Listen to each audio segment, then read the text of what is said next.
नमस्कार, मैं दीपक शर्मा और मेरे YouTube मंच पर आपका स्वागत है। दोस्तों, राजनीति अगर बदले की भावना से ग्रसित हो या बदले की भावना से की जाए तो फिर कुछ भी हो सकता है। और शायद इसीलिए आज की तारीख में दिल्ली में जो सबसे बड़ा सवाल है वो ये है कि क्या मोदी सरकार 23 जून से पहले पटना और कलकत्ता में एक बड़ा ऑपरेशन करने जा रही है। और इस ऑपरेशन के निशाने पर दो बड़े नेताएं, 2 की leaders are on the target. और क्या दिल्ली से पटना और कलकत्ता, इन दोनों जगहों पर सीबीआई और ईडी की टीम को, उनके ऑफिस को अलर्ट भेजा गया है। अब जो सरगर्मी है या जो हलचल है वो सिर्फ सीबीआई और ईडी के मुख्यालयों में नहीं है। पटना में जो सीबीआई का दफ्तर है, ईडी का दफ्तर है, और कलकत्ता में जो सीबीआई और ईडी का दफ्तर है, वहाँ भी जोरों की हलचल है। और अगर मैं खुलकर बोलूँ, साफ बोलूँ, तो चर्चा ये है कि क्या 23 जून से पहले तेजस्वी यादव और अभिषेक बनर्जी, जी हाँ, deputy CM of Bihar Tejashwi Yadav और ममता बनर्जी के भतीजे और तृणमूल कांग्रेस के जनरल सेक्रेटरी अभिषेक बनर्जी, क्या इन दोनों पर कार्रवाई हो सकती है? यही है कि 23 तारीख से पहले क्या अभिषेक बनर्जी को जेल तो नहीं हो जाएगी? 23 जून से पहले ही क्या तेजस्वी यादव ईडी के घेराबंदी में आ तो नहीं चुके होंगे? क्या इस दौर में कई नोटिस कई राज्यों के अलग अलग छत्रपों के मुखियाओं को मिल तो नहीं गए होंगे? चुनाव के पहले ही इनमें से कई लोग जेल में जाते हुए दिखाई दे रहे हैं मुझे, क्योंकि भाजपा के लिए भी अभी नहीं तो कभी नहीं वाली बात है। यदि 2024 में भाजपा की लुटिया डूब गई तो उसके बाद में भाजपा के नेताओं का क्या होगा, ये देख लीजिए आप। फिर कोई और जेल में होगा। अब क्योंकि अब वेंजेंस की पॉलिटिक्स चालू होगी। अब ईडी सीबीआई का इस्तेमाल खुलेआम होगा और कोई कहने वाला नहीं होगा कि क्यों हो रहा है। जो आपने बोया है वो काटना पड़ेगा। अब दोस्तों, आप जानना चाह रहे होंगे कि तेजस्वी यादव और अभिषेक बनर्जी, ये जो दो यूथ लीडर हैं, युवा नेता, युवा तुर्क हैं, और जिनकी बड़ी ज़बरदस्त पॉपुलैरिटी है। अभी एक सर्वे आया था जिसमें राहुल गांधी और अखिलेश के बाद उत्तर भारत में तेजस्वी की पॉपुलैरिटी, उनकी लोकप्रियता का ग्राफ बड़ी तेजी से आगे बढ़ रहा है। और इसी तरह से अभिषेक बनर्जी, जो आजकल एक ज़बरदस्त यात्रा पर निकले हुए हैं पूरे पश्चिम बंगाल में, और वहाँ हज़ारों हजार की भीड़ उमड़ रही है। आखिर इन दो नेताओं को, ये दो नेता क्यों टारगेट कर रहे हैं, क्यों परेशान करना चाहते हैं, इनको क्यों जेल भेजना चाहते हैं, इनकी घेराबंदी क्यों हो रही? मुझे लगता है कि सबसे पहले इस घेराबंदी को समझते हैं और उसके बाद मैं बड़ी खबर की तरफ बढ़ूंगा।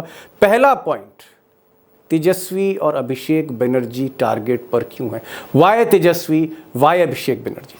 पॉइंट नंबर 1, तेजस्वी की घेराबंदी करके अमित शाह और मोदी चाहते हैं कि नीतीश को डिस्टर्ब किया जाए।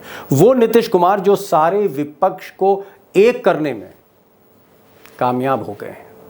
और 23 जून को इन्हीं विपक्षी नेताओं की बैठक है। और 9 साल में, मोदी के 9 साल में इतने बड़े स्केल पर विपक्षी नेताओं की कभी बैठक नहीं हुई।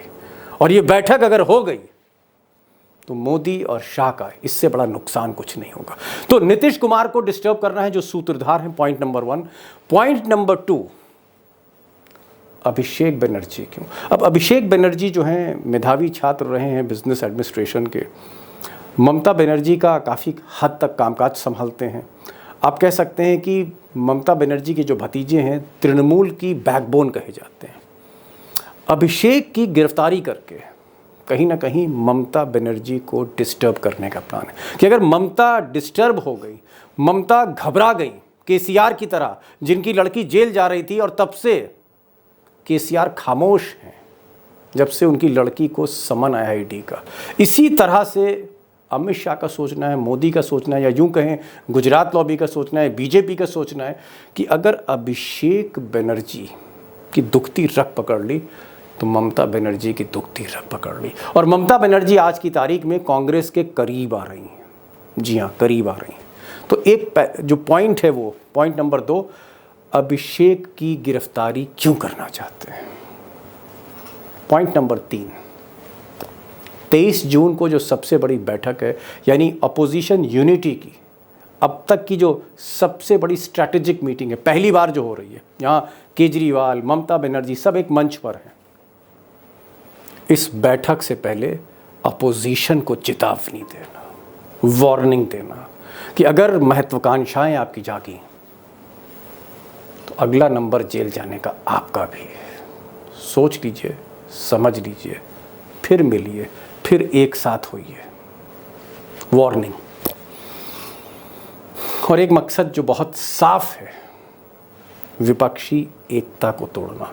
और विपक्षी एकता को क्यों तोड़ना, ये मैं पहले भी आपको वीडियो में बता चुका हूं कि अगर सारा विपक्ष एक हुआ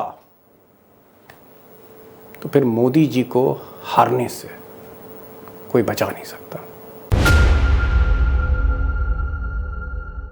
अब दोस्तों, अभिषेक बनर्जी क्यों निशाने पर हैं या फिर तेजस्वी यादव क्यों निशाने पर हैं, नीतीश और ममता बनर्जी की घेराबंदी क्यों की जा रही है, ये बातें मैं हवा में ही नहीं कह रहा। दरअसल जब से एजेंसी, जो इंटेलिजेंस एजेंसीज, इनको ये जब से पता लगा कि विपक्ष एक हो रहा है, ममता बनर्जी, अरविंद केजरीवाल, जिनकी एक बड़ी पुरानी अदावत रही है कांग्रेस से, वो सारे गिले शिकवे भुलाकर एक हो रहे हैं, एक मंच पर आ रहे हैं।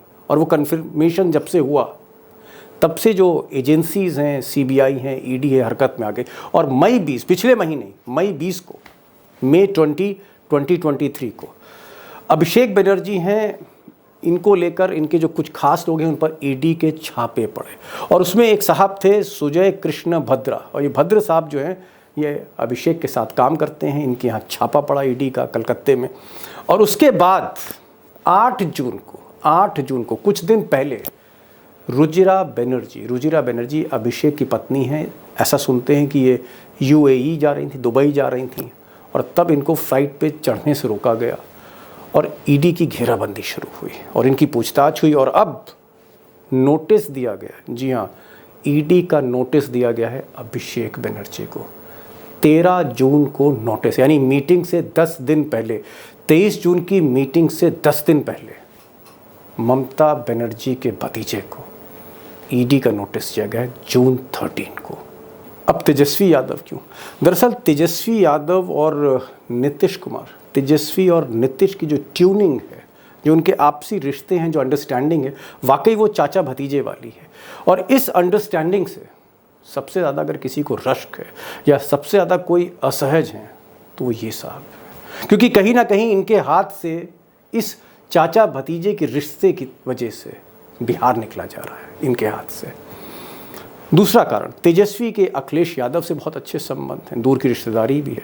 इसके अलावा तेजस्वी के हेमंत सोरेन से बहुत अच्छे रिश्ते हैं, और भी कई नेताओं से उनके अच्छे रिश्ते हैं, चाहे वो राहुल गांधी हो, ममता बनर्जी हो। और सबसे बड़ी बात, तेजस्वी, आप कह सकते हैं तेजस्वी और नीतीश कुमार मिलकर इस अपोजिशन यूनिटी की सारी जो स्ट्रैटेजी है, ये दोनों लोग रच रहे हैं कांग्रेस के साथ मिलजुल कर। और अगर अरविंद केजरीवाल आ रहे हैं या फिर हेमंत सोरेन आ रहे हैं या फिर बाकी नेता आ रहे हैं, कहीं ना कहीं जो की लीडर हैं वो तेजस्वी यादव हैं, जो एक, आप कह सकते हैं, एक दीवार की तरह नीतीश कुमार के पीछे खड़े हुए हैं। और अगर ये दीवार टूट जाए तो नीतीश की नींव हिल सकती है, और नीतीश की नींव हिली तो अपोजिशन बिखर सकता है। और शायद इसीलिए तेजस्वी को जो रेलवे स्कैम है 2004-2009 का, जब उनके पिताजी लालू यादव जब रेल मंत्री थे, वो जो जॉब स्कैम था, और कुछ समय पहले तेजस्वी यादव के जो साथी थे उनके यहाँ छापे पड़े, तेजस्वी यादव को घेरा गया, तेजस्वी यादव से ईडी ने घंटों पूछताछ करी। उसके बाद उनकी जो माँ हैं राबड़ी देवी, उनकी भी घेराबंदी हुई। कुल मिलाकर तेजस्वी यादव पर बड़ी तेजी से फंदा कसता चला जा रहा है। हालांकि अगर आप देखें तो इस पूरे मामले में, इतने पुराने मामले में है कुछ नहीं। लोग कह रहे थे कि मेरे पास से कितना खजाना मिला है, ठेंगा मिला है, चुनौती दे रहे हैं, मेरे पास से ठेंगा मिला है। ये प्रचार, झूठा प्रचार इस तरह से कर रहे हैं जैसे पता नहीं असल अदानी हम ही। अब दोस्तों, आप कहेंगे कि मोदी और शाह, नरेंद्र मोदी और अमित शाह, आखिर वो क्या कारण है, वो क्या वजह है कि ये समूचे विपक्ष को, जितनी भी विपक्षी पार्टियां हैं, इनको एक नहीं होने देना चाह रहे हैं। इनकी यूनिटी से, ऑपोजिशन की यूनिटी से इतना ज़्यादा परहेज़ क्यों है मोदी जी को, इतना ज़्यादा परहेज़ क्यों है अमित शाह को? इसका क्या कारण है? कारण बहुत ही सिंपल है और ये फार्मूला मैं पहले भी आपके साथ रख चुका हूँ और फिर मैं दोहरा रहा हूँ, जस्ट टू रिमाइंड यू कि अगर विपक्ष एक हुआ, अगर विपक्ष एक हुआ तो मोदी जी की हार निश्चित है। क्यों निश्चित है? क्योंकि अगर आप पिछला आंकड़ा लें 2019 का, तो 37% वोट, 37% वोट मोदी जी को मिले थे, बीजेपी को मिले थे, एनडीए को मिले थे, और 63% वोट विपक्ष को मिले थे। लेकिन क्योंकि विपक्ष डिसयूनाइटेड था, अलग अलग लड़ रहा था, कहीं ट्रायंगुलर फाइट थी, कहीं पर 3-3, 4-4 पार्टियां एक साथ लड़ रही थी, उसका लाभ बीजेपी को मिला। लेकिन अगर ये 3-3, 4-4 पार्टियां अगर एक होकर लड़ें, यानी बीजेपी को 1 on 1 लिया जाए, एक बीजेपी का उम्मीदवार और अपोजिशन का एक उम्मीदवार 1 on 1, तो फिर ये जो 63% वोट है ये भारी पड़ जाएगा मोदी जी पे, और मोदी जी किसी भी आंकड़े पर फिर जीत नहीं सकते। इसीलिए मोदी चाहते हैं और अमित शाह चाहते हैं कि ये जो विपक्ष है इसको एक नहीं होने देना है किसी भी कीमत पर, चाहे कुछ हो जाए। और इसीलिए इस विपक्ष को तोड़ने के लिए अभिषेक और तेजस्वी, इनको टारगेट पे लिया गया है। अब दोस्तों, आज मेरी एक बड़े सीनियर जर्नलिस्ट, सीनियर पत्रकार जो दिल्ली में है, उनसे बात हो रही थी, जो पिछले 15-20 वर्षों से बीजेपी कवर कर रहे हैं, बीजेपी बीट देख रहे हैं। अमित शाह की जो लॉबी है उसके भी क्लोज़ हैं, और मोदी जी हैं उनकी लॉबी के भी क्लोज़ हैं। उनका ये कहना था, हालांकि वो उनको मैं कैमरे पर नहीं ला सकता, वो उनकी मजबूरी है कि ऐसी बातें वो कैमरे पर नहीं कर सकते, लेकिन ऑफ द रिकॉर्ड जो उनसे बात हो रही थी, उन्होंने बताया कि मोदी जी के टारगेट पे सिर्फ तेजस्वी और अभिषेक नहीं है, वो केजरीवाल को भी जेल भेजना चाहते हैं। ऐसा कहा है, जेल भेजना चाहते हैं। और हो सकता है सीबीआई की आप कह सकते हैं क्वेश्चनिंग एक राउंड अरविंद केजरीवाल से हो चुकी है, और आने वाले दिनों में हो सकता है अरविंद केजरीवाल को भी जेल भेजा जाए। निशाने पे कई और नेता हैं, ठाकरे परिवार से भी कोई हो सकता है, एनसीपी से भी हो सकता है, लंबी लिस्ट है। लेकिन एक यहाँ पर पेच है, और पेच ये है कि कहीं ना कहीं अमित शाह और मोदी और कुछ और जो थिंक टैंक है वो ये सोच रहे हैं कि ये जो ऑपरेशन है, क्या ये एक साथ साइमल्टेनियस हो, क्या कई नेताओं को एक साथ जो उनके खिलाफ मामले चल रहे हैं उसमें जेल भेजा जाए, या इसको अलग अलग डील किया जाए, या इसको 23 जून से पहले करें या 23 जून के बाद करें। इसको लेकर अभी आप कह सकते हैं कि थोड़ा बहुत कन्फ्यूजन है, या यूं कह लीजिए कि तोल मोल चल रहा है कि क्या सिर्फ अभिषेक बनर्जी या फिर सिर्फ तेजस्वी। कहीं ऐसा ना हो जाए कि एक साथ साइमल्टेनियस अगर रेड्स हुई 1-2 महीने के अंदर, तो विपक्ष ये ना कहे कि मोदी जी और शाह अपोजिशन की यूनिटी से डर गए। तो इसको लेकर अभी होमवर्क बीजेपी कर रही है। बहरहाल जो पहली तारीख है वो 13 जून है, और 13 जून को अभिषेक बनर्जी का एक फाइनल राउंड ऑफ इंटरोगेशन है। अब क्या अभिषेक बनर्जी को मनीष सिसोदिया की तरह इंटरोगेशन के बहाने गिरफ्तार करके जेल भेजा जाएगा? और अगर जेल भेजा जाएगा तो फिर ममता बनर्जी का क्या रिएक्शन होगा? क्योंकि कहीं ना कहीं ममता बनर्जी बहुत क्लोज हैं अपने भतीजे अभिषेक बनर्जी के। और क्या फिर अपोजिशन की यूनिटी को लेकर ममता बनर्जी का क्या स्टैंड रहेगा? और फिर बाकी जो ये मीटिंग होनी है 23 जून को, इस मीटिंग पर इसका क्या असर होगा? क्या बाकी नेता जो हैं वो आते हैं, नहीं आते हैं? क्योंकि शरद पवार को भी आना है, उद्धव ठाकरे जी को भी आना है, उसमें अरविंद केजरीवाल भी जा रहे हैं, उसमें खड़गे भी जा रहे हैं, उसमें राहुल गांधी भी जा रहे हैं, उसमें ममता बनर्जी भी आ रही, कई नेता आ रहे हैं, स्टैलिन आ रहे हैं तमिलनाडु से, कई नेता ये जो मिल रहे हैं, इस पर क्या इम्पैक्ट आएगा? मुझे लगता है कि 13 जून तक इंतज़ार करना पड़ेगा, और जो भी डेवलपमेंट होगा, अंदर की खबर होगी, मैं आपके सामने रखूँगा। ऑफ द रिकॉर्ड तो मैं कोई बात करता नहीं। तो बहरहाल ये आज का वीडियो था, और मैं आपकी प्रतिक्रिया ज़रूर देखना चाहता हूँ कि आप कोई वीडियो कैसा लगा, और अच्छा लगा, आपको लगता है कि ये बातें गोदी मीडिया कहने की हिम्मत नहीं कर पाती हैं आज की तारीख में, अखबार लिख नहीं पाते, टीवी दिखा नहीं पाता, तो कृपया करके इस वीडियो को ज़रूर शेयर करें। वोटर को पता लगना चाहिए कि पर्दे के पीछे हो क्या रहा है, राजनीति किस स्तर तक नीचे उतर आई है। इसलिए इस वीडियो को ज़्यादा से ज़्यादा शेयर करिए, यही मैं आपसे गुजारिश करूँगा। और कोशिश मेरी रहेगी कि इसी तरह के जो भी डेवलपमेंट्स हो रहे हैं, खासकर 23 जून को लेके, जो एक टर्निंग पॉइंट है, और मैंने कल ही इस पर एक वीडियो बनाया कि ये एक ऐसी तारीख है 23 जून 2023 जो डू और डाई है, राहुल गांधी के लिए भी, नरेंद्र मोदी के लिए भी। अगर विपक्ष बिखरता है तो एडवांटेज मोदी है, और अगर विपक्ष एक हो जाता है तो एडवांटेज राहुल गांधी है। 23 जून तारीख नोट करिए।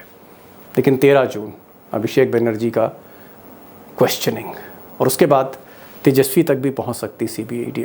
तो ये जो एक कश्मकश के दिन है, मेरी कोशिश रहेगी कि मैं आपको हर डेवलपमेंट से परिचित कराऊं। तो ये आज का वीडियो था, फिर मिलते हैं नेक्स्ट वीडियो में। लेकिन मैं कहूँगा कि अगर आपने बेल आइकॉन क्लिक नहीं किया तो उसको क्लिक करिए, चैनल को सब्सक्राइब करिए, दोस्तों से कहिए, जानने वालों से कहिए कि इस चैनल को सब्सक्राइब करें। फिर मिलते हैं नई वीडियो के साथ, तब तक के लिए नमस्कार।